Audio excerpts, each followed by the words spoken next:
Okay, so this is episode 58. And it's Did summertime. you? Yeah, and it's summer. It's June 1st and it's warm out and Jennifer. the sun's out. And the sun's out. Um, did you get a chance to watch what I sent I you? did. Mhm. Okay, Mhm. cool. All right. So what I sent to Katie was I was reading um I have Apple News and you can pick, the publications you want to follow. Well, you can whatever they have on Apple News you have access to for like a monthly fee, but they've all Mhm. those all these great publications that like The Guardian, right, which is Yeah. based um a British based publication. And so I'll go into my little Guardian tab and see what they have there because it's good to get. I think there are other people I've talked to about this. There's a lot of people that like to watch the news on BBC Yeah, me because too. you're not getting like a Yeah. slant, really. Hmm. Like we kind of get here, which is really unavoidable. Okay, it's unavoidable.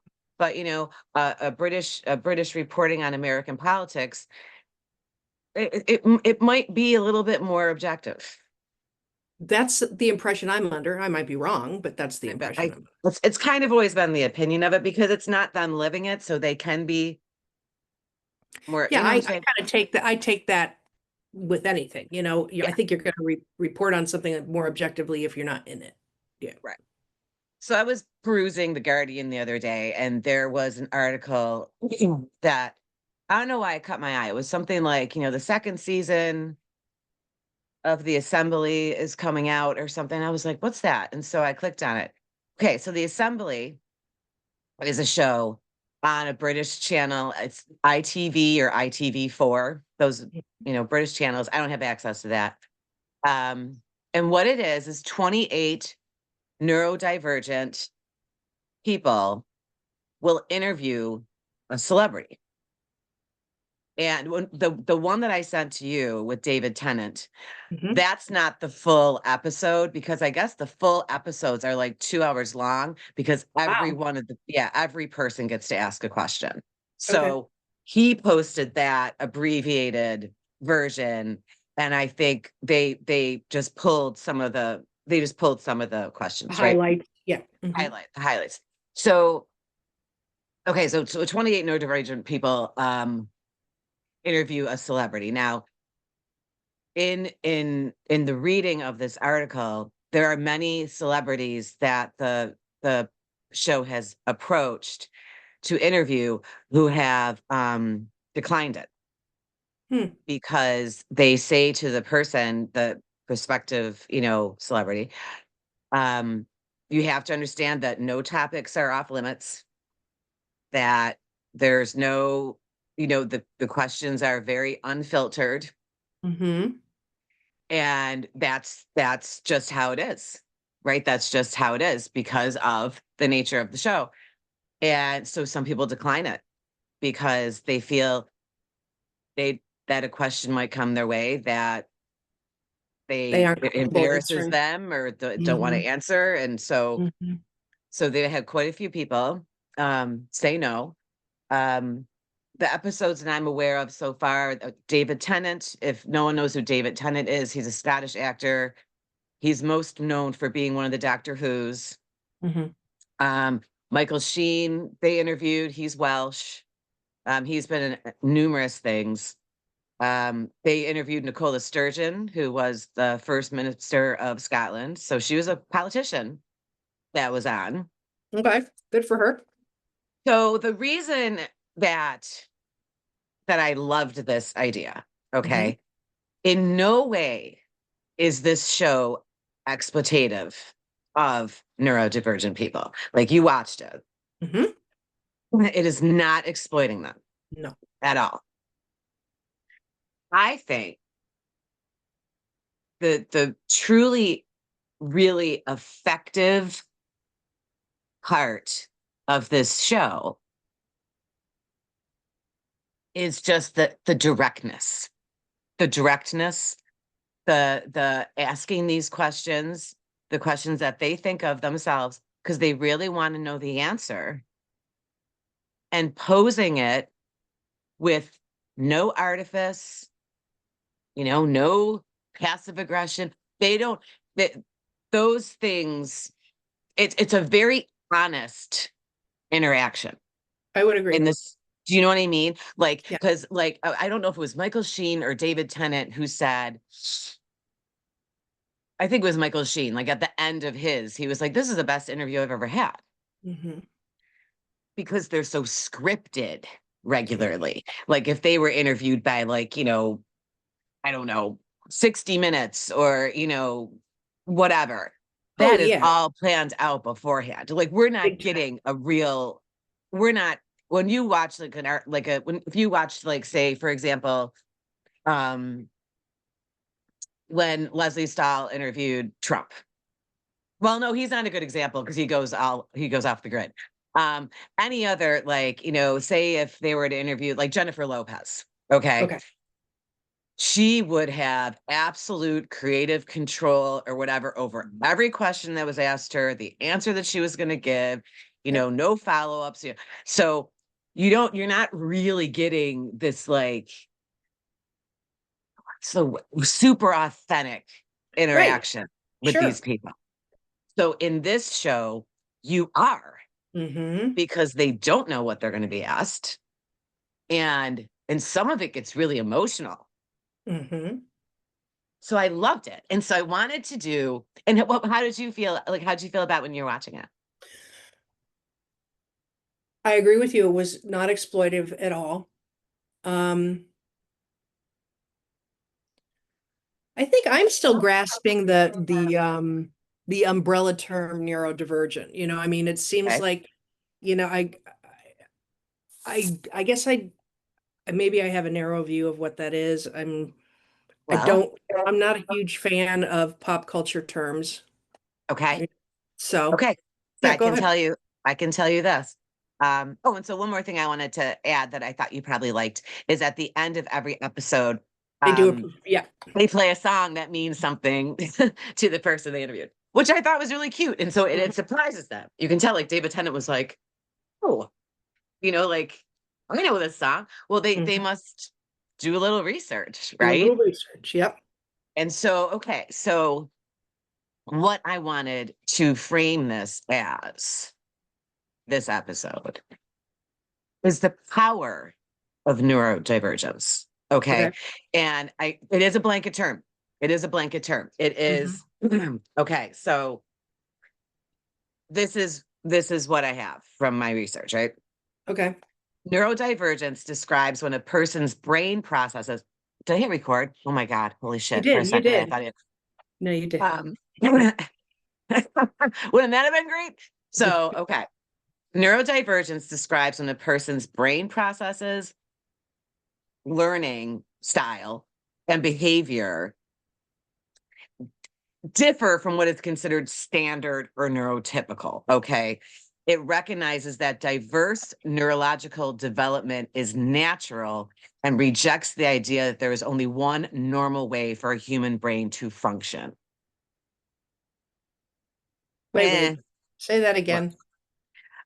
It recognizes that diverse neurological development is natural and rejects the idea that there is only one normal, in quotes, way for a human brain to function.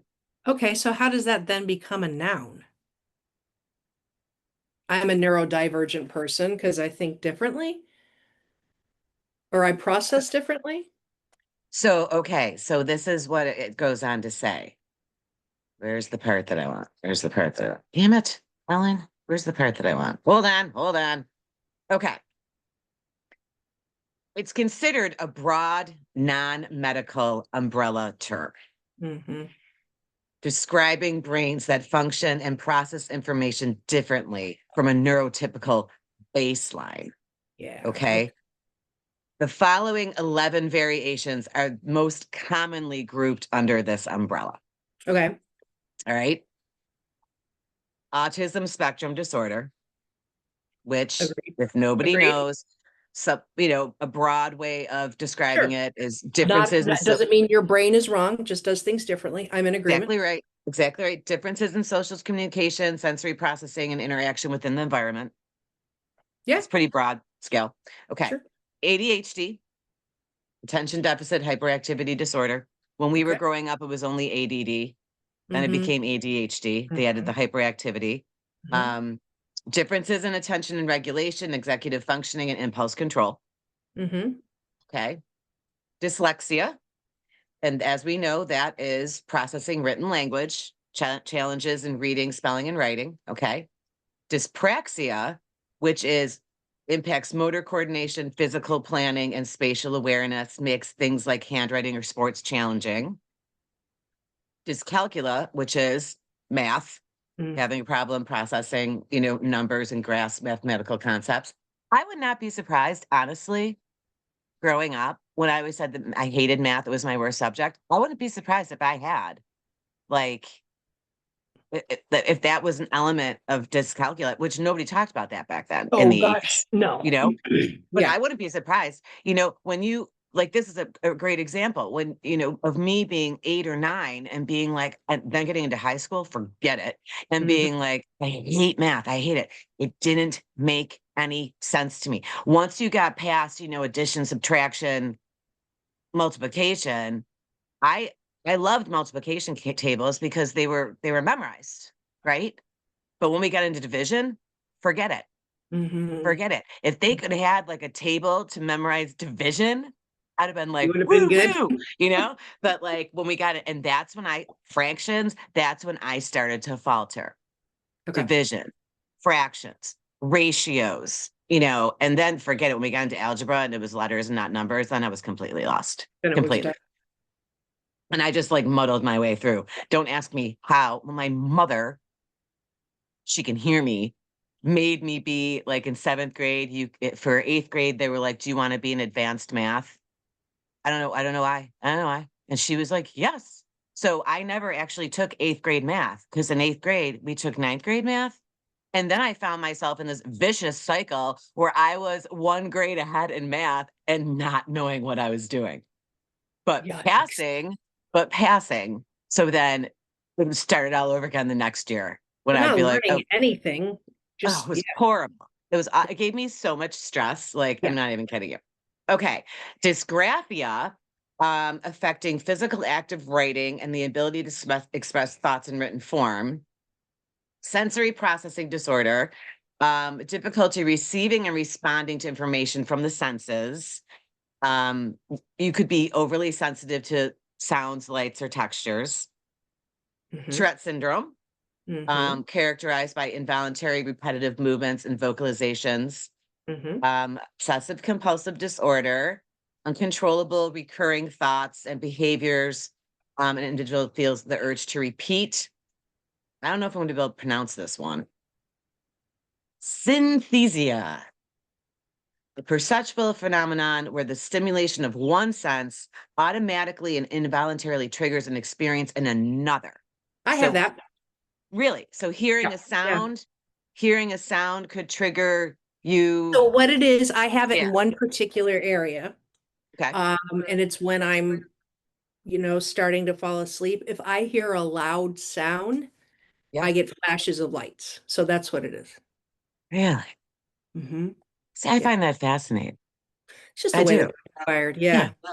And then the last one is dysnomia, affects difficulty recalling words or names accurately on demand. Now, what I have set up here Mm-hmm. is those are the 11 that, those are kind of like the 11 biggies, I guess you could say. Um, but I also have the strengths of each Okay.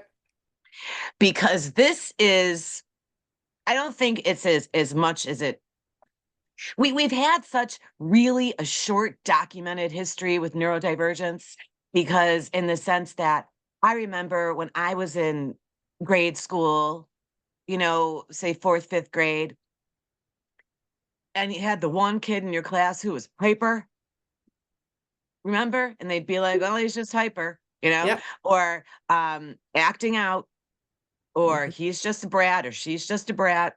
Mm-hmm.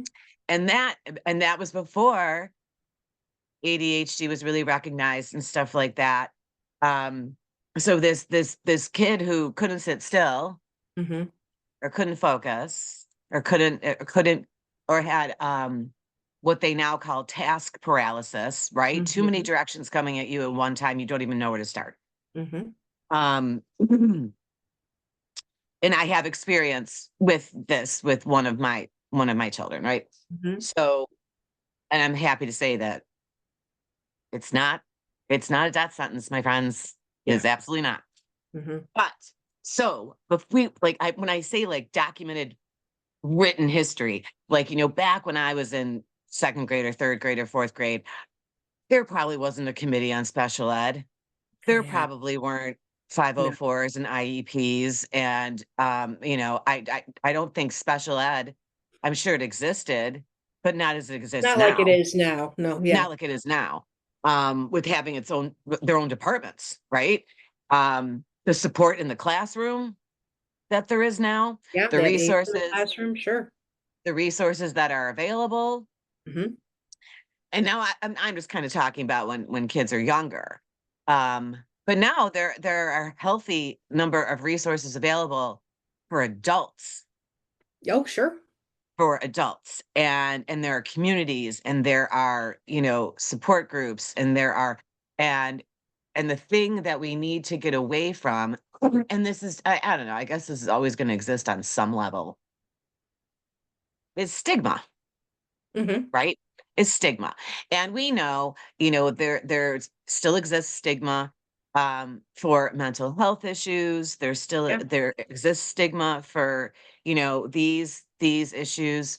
And it's really very unfortunate because it was kind of funny. I was having a conversation with Heidi the other day, and her and I were talking about something, can't remember what.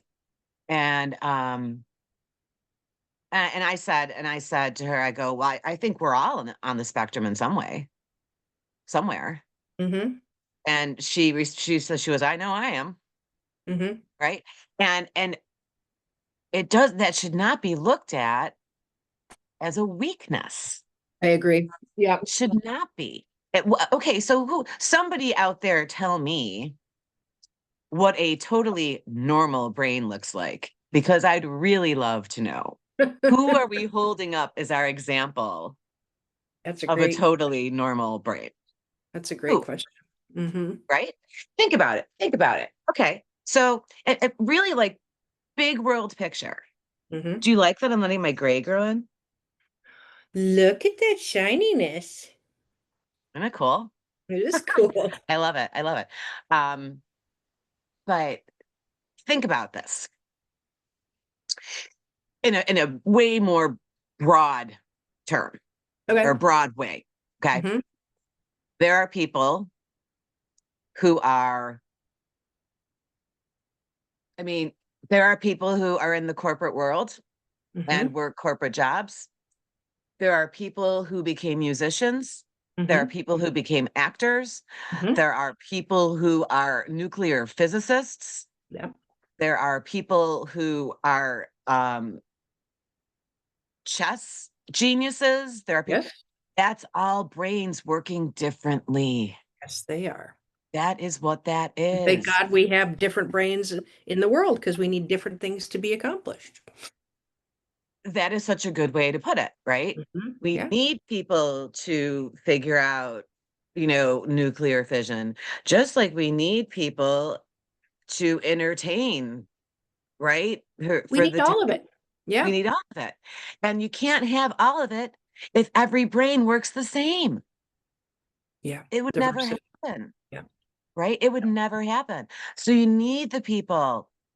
I mean, you need, like, think about, I mean, like, in that David Tennant one, right? Mhm. And the one gentleman recites Hamlet. Yes. Or Macbeth. Oh, was it Hamlet, or And I think it, I can't remember, because David Tennant played Hamlet. I don't know. But it was beautiful, right? It was absolutely beautiful. yeah, he did a wonderful job. He did a wonderful job. That was Shakespeare. Yeah. Okay. Mhm. Don't you think back in Shakespeare's time, like, we look at Shakespeare as friggin' Shakespeare, right? Like, the Mhm. standard of, whatever. don't you think back in Shakespeare's time that his parents were like, can't you just get a real job? Like, are you seriously going to sit around all day and doodle? I mean, Yeah. like, Oh, I what, think that you goes know, that I mean that I think that goes without saying. Every parent, every generation, yeah, I mean, especially if you gain all your notoriety posthumously after you die. So yeah. so they never saw him become, the most read person probably in the world, right? Mm-hmm. You're right. Still taught in Mm-hmm. school. Mm-hmm. That's mind blowing. Yeah. That's mind blowing. Okay. I wonder Well, why. if his brain wouldn't have worked that way, we never would have had Shakespeare. Exactly. Yeah. But now you What got would me the thinking, world why are have we been still like? teaching Shakespeare?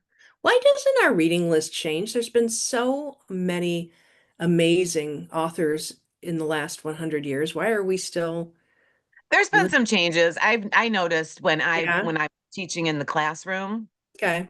because I was English, Yeah. um, that because when we were in high school, middle school, I mean, basically we were reading white male authors Yeah. is what we were reading. Yeah. But when I was back in the classroom in middle school and high school, and so this would have been in the, I don't know, early, like mid 2000s. Okay. It's way more diverse because there have been books that have come out by Middle Eastern authors, Okay. and That's good to know. yeah, like African, South American. So Good. they have broadened it. Okay, good. But there's still I mean, Shakespeare's a classic, man. You're Yeah. not going to get away from Shakespeare. You're not. I mean, I think Shakespeare will always be the freshman year English class Romeo and Juliet. Like, I I think think you I can't think get you're away. right. I It's guess I'm wondering why. Well, Romeo and Juliet is just really covers the great thing about Shakespeare, and we're not going to go crazy on it because, Yeah, I yeah, am an yeah. actor.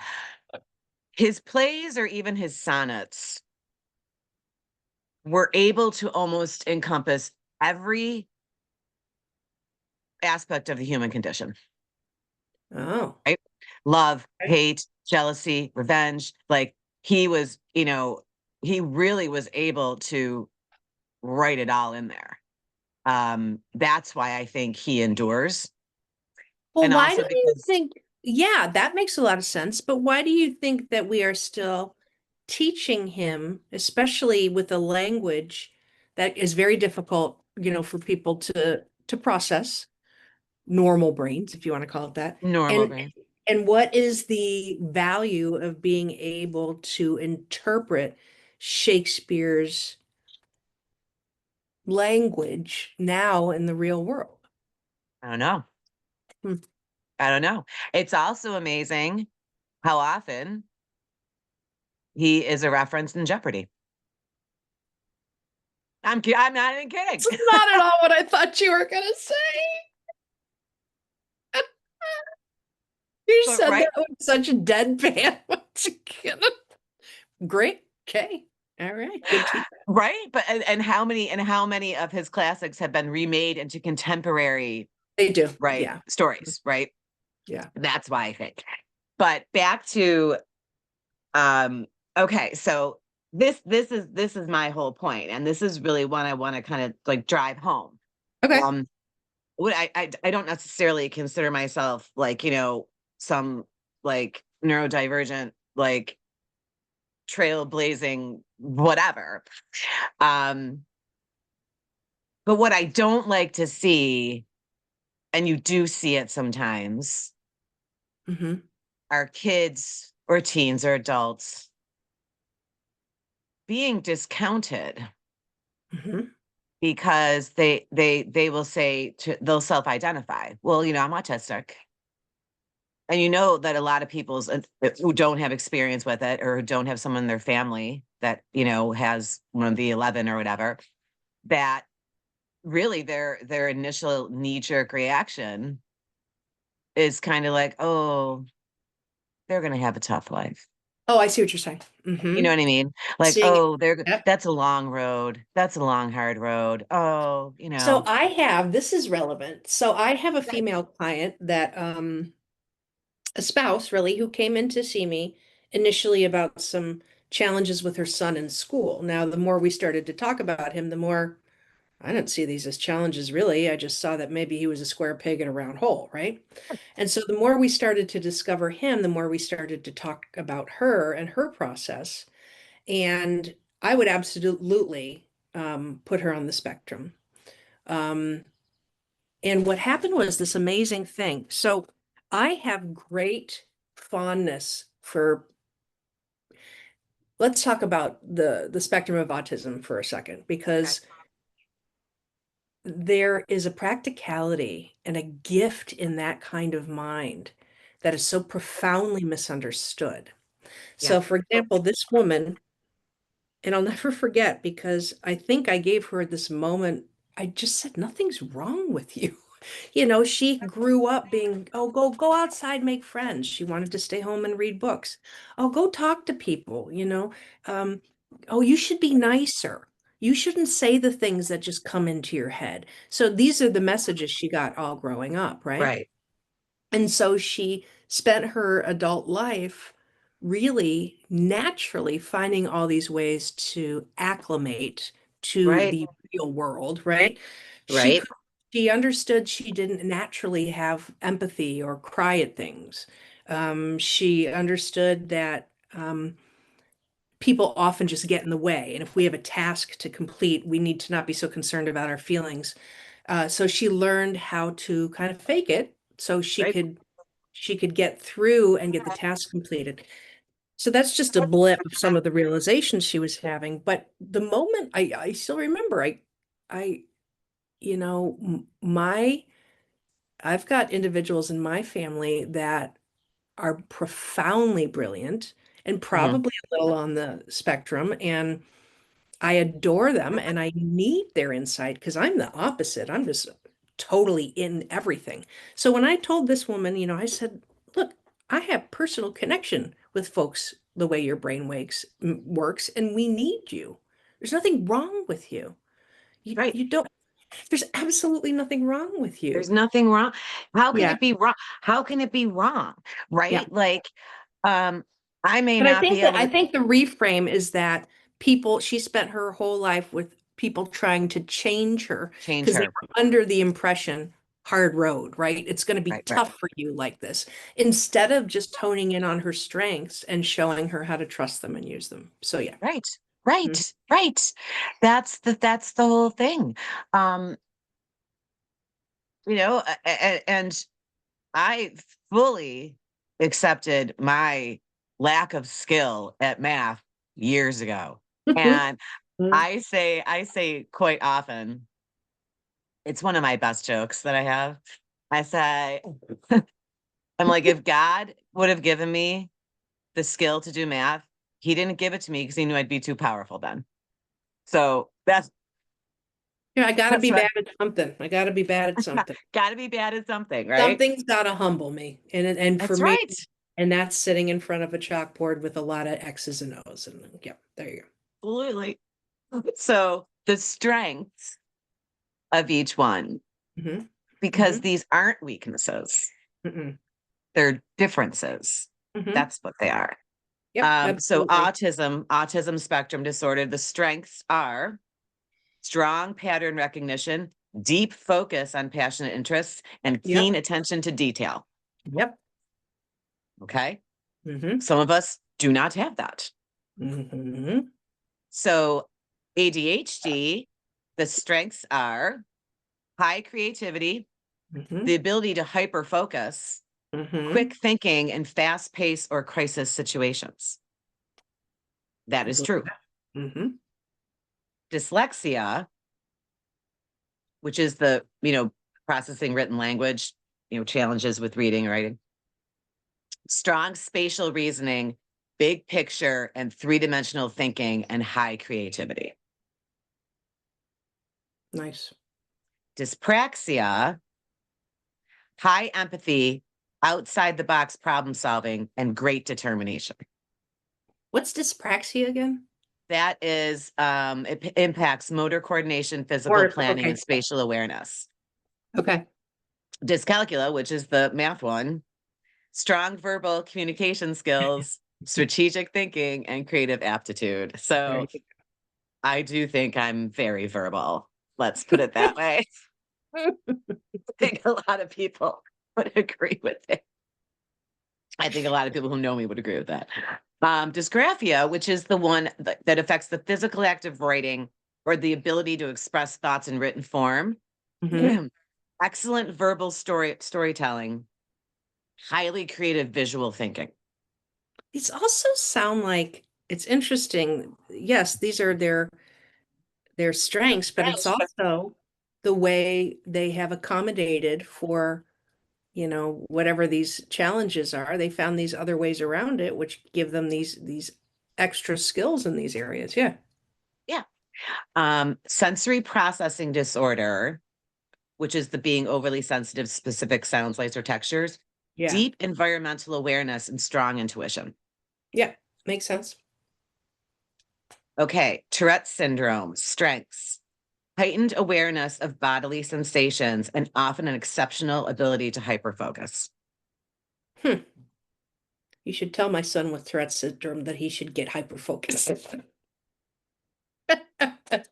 Well, I'm You sure know there are what? things There are things. If he that he's really is hyper-focused into on. it, then it gets really, yeah, for sure. Yeah, yeah.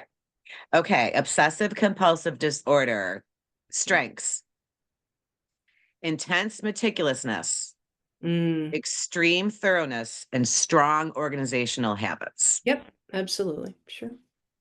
Okay, the one that I can't pronounce that you say you have, The, this synesthesia. Synthesia. Yeah. Is that it? Yeah. Enhanced memory, vivid imagination, and elevated creative talents. Hmm. You are a musician.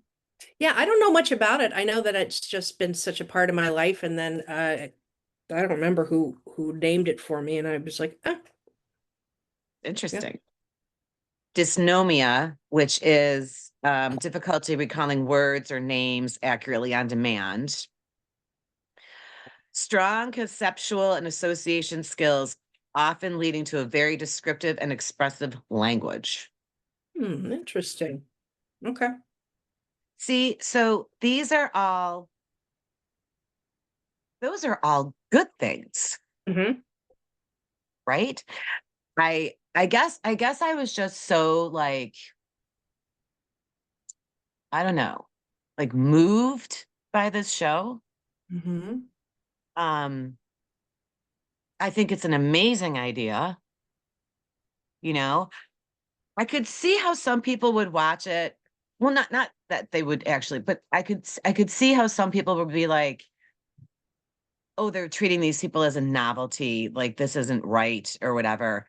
I guess Um, I I don't get what you're saying, but I don't see that at all. It's the other side that because there's something that bothers me. And mm, so there's a lot of developmentally disabled folks in there, which is awesome, and a sure, lot of autistic folks. right. And that for me, that really kind of covers the, hey, these questions could go anywhere. There's not a lot of filtration system for folks in that world. Um, And but how then wonderful is that? I know I How do. wonderful is that? I like it. I like it. Because it's just so genuine, you know. That's the word I've been trying to, yes, Yeah. authentic. That's why, again, Jack working with kids with on the spectrum, and and kids with um variety of developmentally disabled stuff. Jack loves it because they're so clear and they're so honest, and you can trust it. If they don't like you, you're gonna know, right? Right. So I guess when I'm looking at some of the other participants in this group, I'm like, I don't know how you fit here. I don't know. Are you self-identified neurodivergent because of what? I mean, some of the folks I can see, they've got some processing issue, things that they Right. just come at things differently. Um, but I guess maybe if some people in there are identifying with OCD or stuff like that, I guess I don't like that. I don't think we should I don't think that should be such a broad term, I guess. I Oh, don't so think you're saying it should be more what? Categorically kind of sectioned off? I think it should be narrowed down. Yeah, because if we're going for a show like that, and I will tell you this thing, some of the folks on there, you can feel immediately none of their questions are uh have ulterior motives, right? They're real clear. However, and I'm not going to get into it, but there are some people that it just feels like they're kind of personality disordered. And there were some questions that were dropped that were more about them or caught up in their own stuff. But Mm-hmm. if you kept the population the way you're saying the population, the show is saying that these folks are going to be, they get to say whatever they want, that kind of thing, then I think, yeah, I think you need to narrow down the demographic. I think it's too mixed. And Too then so, mixed. and I think that the intention of one person's question is very different than the intention of another. You've got way two different kinds of brains in that room, I think. Right, right, right.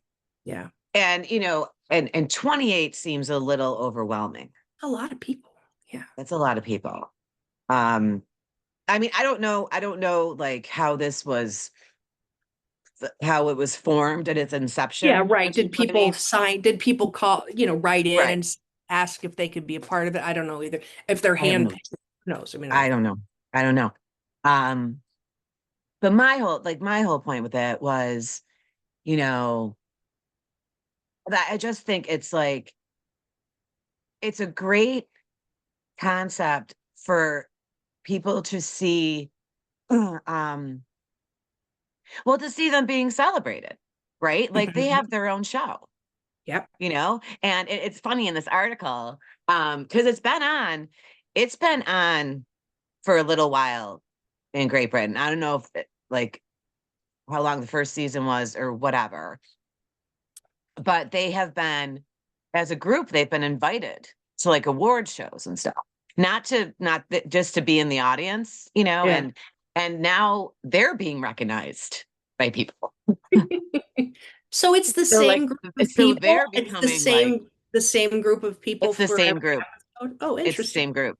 Yeah. Okay. And so like in the one with David Tennant, the guy who can name all of the Doctor Who's Hmm. that have ever been a Doctor Who. Yeah, yeah, yeah. Um, I think they were as a group, they were at the BAFTAs, the British what theater, something in theater words. Yeah, some, yeah. And one of the previous Doctor Who's came up to him and introduced himself to him That's and was awesome. like, "Hey, I've seen you on, whatever." And I mean, what a thrill, Hmm. right? So they're kind of becoming like celebrities in their own right. Yep. Um, Not that I don't think that, from my experience and what I know, sometimes people who are on the spectrum or neurodivergent, whatever, they don't like a lot of attention. Yeah. So they're not attention seeking. No. This is not going to Right. turn them And some of into, the folks in there, in my opinion, were. I see what you're saying. Mhm. And those people, I don't think should have been there. I see what you're saying. But I see what again, you're saying. that's just me. I don't know. Maybe they're trying to. But I love how they went about it because, again, it's not exploitive as opposed to the American series Life on the Spectrum. Yeah, Um, see, we always I screw feel it it's, up. it's exploitive We and always screw it up. Oh, isn't it Love on the or Spectrum? Love on the Spectrum, right? Because then they try to find it's a dating show. I'm like, See, really? that's tricky, man. Like, and you know what? That does feel exploitative to me. Yeah, yeah, me too. It really does. Yeah, I don't like. And, especially, sometimes there's a high sensitivity, right? Yeah. Among the population. And, a breakup or Yeah. something not working out, you know, they might take that harder.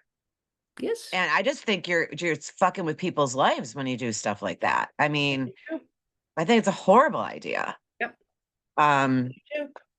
it's like, eh, because that's another thing.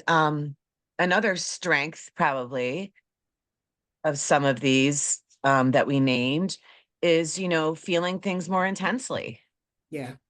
right? And really loving or liking, or, if they like you, they really like you. It's very Yeah. genuine. Yeah. Which means there is a very high risk that with a wrong word or a wrong action or whatever, that you can hurt them very deeply. Yes, absolutely. And so that I don't agree. I don't think a show like Love on the Spectrum, I think it's unconscionable I agree. that you would do that Yep.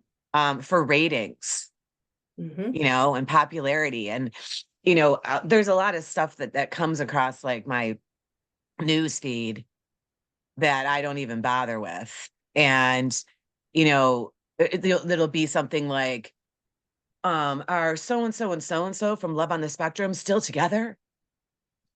Like, Yeah. don't talk about them, like, don't And then report the on news them like still that. trying to work it even after, my God, for them, they might be trying to just get out of the spotlight at this point and then just keep bringing them back in. Yeah, That's what I'm saying. Like, don't track these people down and write articles about them and delve into their personal romantic relationship. It's none of your business. I know.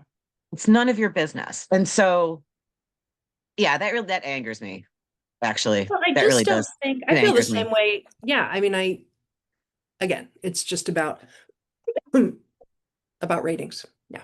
Yeah, we tend to screw it up, right? Like, Mhm. there could be a perfectly wonderful documentary or, reality type show that's in Britain, and we get our hands on it and we bastardize it and turn it into garbage.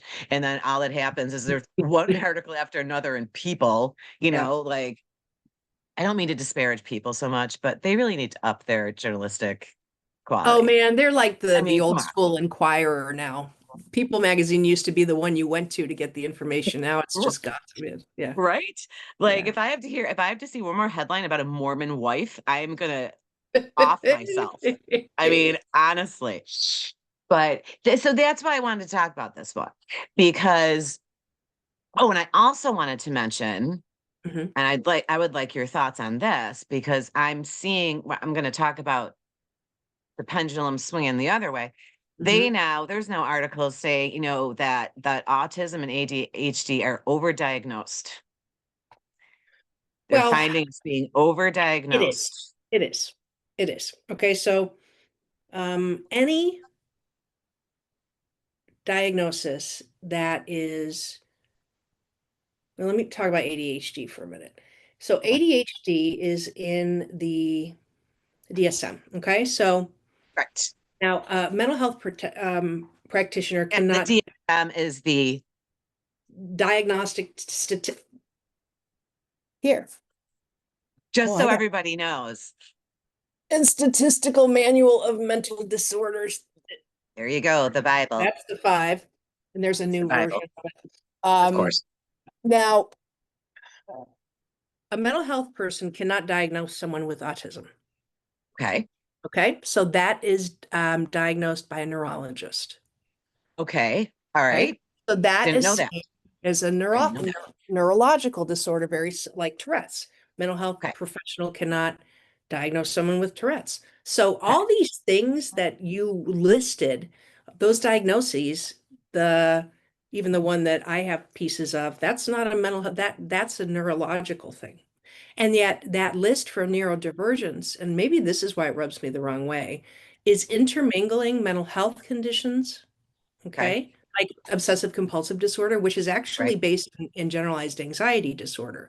Okay. So it's a branch of that. So we're throwing that in with autism. I just don't agree with that. I think that we've got, when you have a neurological condition because things are firing differently in your Right. brain, not wrong, Right. differently. Okay, that's one thing as opposed to um, Psychosis. psychosis or behaviors that are developed because of, say, trauma inflicted early on. So then you have behavioral disorders like Right. Right. narcissism Right. and Right. right, Right. as Right. opposed Right. to Right. Right. organic mental health disorders, which are highly recognized as more endocrine related, like serotonin, things like that, right? Okay. So I think Okay. we're lumping things Yeah. into things, and I I don't see what like you're saying. Yeah. because if we do that, we're clouding the view of what's going on. Well, I I mean, just the very term has neuro in it. Okay. So then something that's not considered a neurological issue should not be in the list.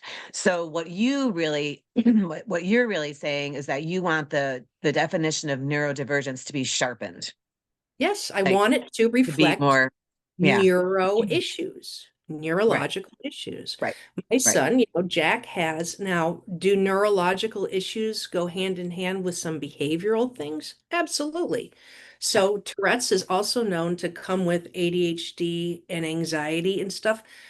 But if you treat the Tourette situation, those other things have a tendency, you can learn how to manage those as opposed to um, say depression is the main, let's get to the core, right? What's the main right. issue and what are the symptoms of the issue, right? So if you have, that's why autoimmune issues are so hard because it's just so symptom oriented, right? They're just running around tracing the symptoms. Yeah, So yeah, you're right. I want it sharpened. I think it's an injustice to both. The more we start throwing in, and I don't want to say disorders, we just start throwing them into just this massive soup of stuff. I mean, that right, feels backwards to me. That feels backwards. It feels like that we're doing injustice to both things and right. create fogginess, yeah, around them. Yeah, so if there's too many things lumped together Mhm. under one umbrella, and you're trying to uh suss out ways to provide assistance, resources, whatever, It's not the same resources. You're then you're right. not, yeah, that's what I was going to say. Like, so like your solution, shall we say, if you put it all under one umbrella, well, then your solution's not going to be correct because you're not defining it correctly. And then Yeah. you're going to end up not helping someone or In not fact, doing the providing, opposite, you might be doing right. damage. You might be doing You know, damage. if So I can see, yeah, yeah. I see what you're saying. Because like when I was saying, like we don't have a long history of documented neurodivergent, like really, we haven't really dug in um over the last, couple of years, whatever, it's where like the prevalence, has been more. Um I'm looking something up as you're saying that. Keep talking. yeah, so it's like we need like a real deep dive, and then I think a real deep dive will sharpen the definition of true neurodivergent um behavior, whatever. um and then make, because I noticed this too. Let me ask you this. Hmm. One of the ladies in the group on the show had Down syndrome. That's chromosomal. I know. That's not neurodivergent. I know. um and Down syndrome didn't even come up in, the This so is I what mean, I'm saying. Now, however, if you I'm grab not some, saying she shouldn't have been there. I'm just saying no, she but doesn't fall how are under the umbrella. we right? But I feel if you're trying to create a show where you're going to have individuals who have this beautiful kind of non-filtered view of the world, then Yes. okay, let's put them in there. But Right. that's not somebody who has OCD. Right.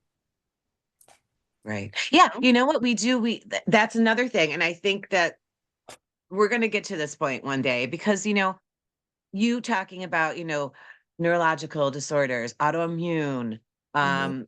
general anxiety, like that, it's so incredible how incredibly intricate our bodies are Mhm. physically and mentally, Mhm. that because our bodies are so intricate and complex, Mhm. that is why there are so many different things that exist. Of course. And and this is where I'm going to get a little existential. um there is no perfectly functioning body or mind. We don't even know what that looks like. No, we don't. And who's to say that, you know that's just what's so incredible to me, is that we're going to lump these under an umbrella, call it neurodivergent, um neurodivergent almost as like a slur, when it's just how their brain works. So here's the thing, right? One of the definitions, of mental illness that goes way back, which I think is serves and I use this all the time, when do I really have depression? When do I have, people like, Okay. when is it really this, in the DSMs, you need to have five of these characters or Right, right, right. characteristics. But there's an old school definition, I wish I could remember, but I apply this to everything. Before you start making a judgment or jumping to treatment or anything Yes. like that, is it interfering with your day-to-day life? Okay. And I don't care if that's autism, if that's mental illness, I don't care if that's Substance abuse. substance abuse, self-esteem, whatever it is, if it is putting you in a putting baby in a corner, if this is happening, then that's when you get help. That's That's when you when get it's help. a deficit. That's when it's not a strength. If Right, it is starting to eat away at your life to the point where you are cornered by right, this thing, this quality you have, right? I don't think the quality is inherently bad. I don't think it has but if this quality, whatever it is interfering with your life on a daily basis, whether it's suicidal ideation or a rash, you know, then then then, you, then you get right, some help, right? if the rash spreads, you go to the doctor and you get If like the something gets prescription, worse, right? yeah. I mean, I don't know how many strengths a rash has, but no, a rash is telling you something, right? Don't touch The that rash is thing, something. And if it's Well, just yeah. it's a good example, right? Like if you're saying, if whatever's going on is affecting you daily, Yeah. keeping you from doing things Mhm. that you want to do, Occupying your brain all day long. Yeah. right? Right. Affecting affecting the quality of life, Yeah. then that's when you do something. And that's when you do something. And that's when it goes from being uh for example, we talked about this a lot. People who are inherently fixers, or I don't want to say pleasers, but enjoy giving to people they love, right? It's a wonderful quality. It's a strength.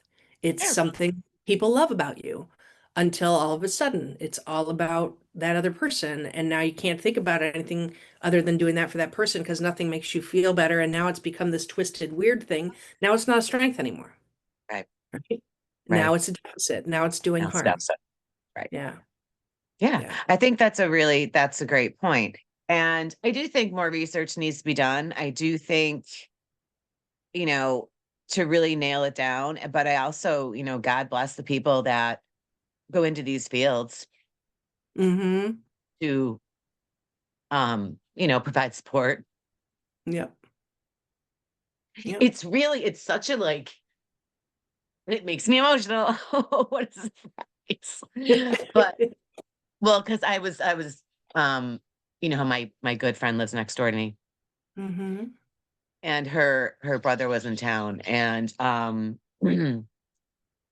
we were just hanging out one night, and I had already sent the David Tennant episode to my friend, and it turns out that he has a son who is autistic, who lives at home.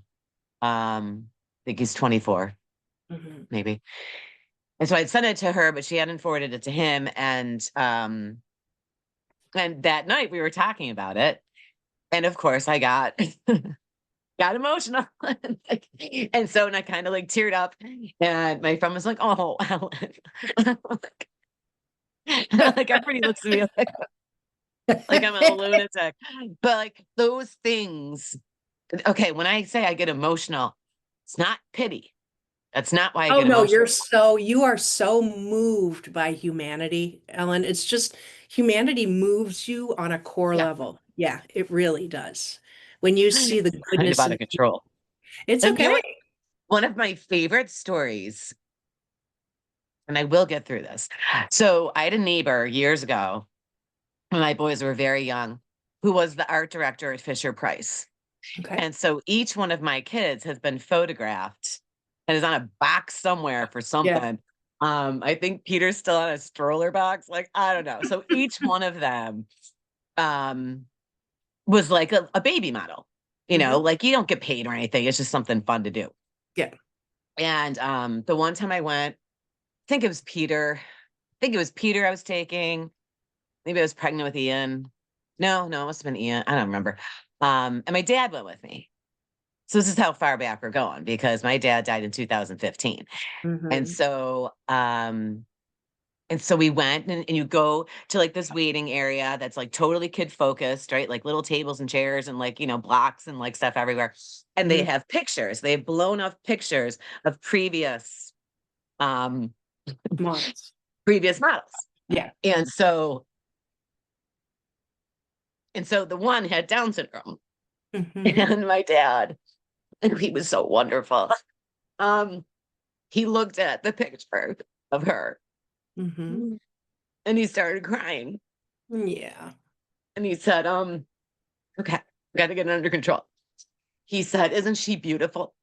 Mm. And I was like, oh, Dad, I love you. Like, but like he got emotional about it in the same way that I do. It's not Yeah. pity, not pity. It's just I'm so moved by people. I'm just moved by the human condition and, like neurodivergence and these people, being supported by other people. That's what it's all about to me. Mhm. Giving them a platform so they can express their strengths. Yeah. That's what it's all about.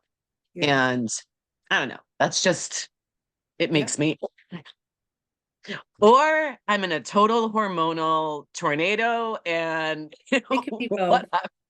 It could be both. Oh my gosh. But no, so I thought this one was important because I do think it's important that different doesn't mean bad. No. We Different need doesn't all mean bad. kinds.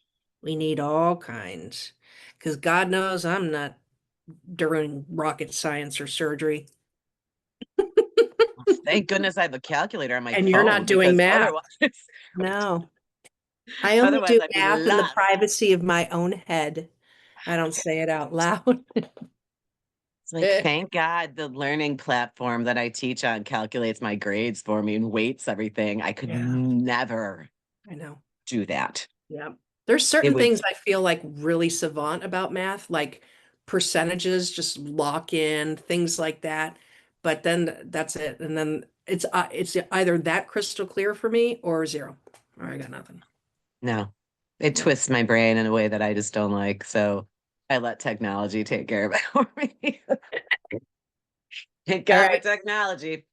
All I right. have to go and Yeah, it's June and you're at the cabin. I Mhm. am.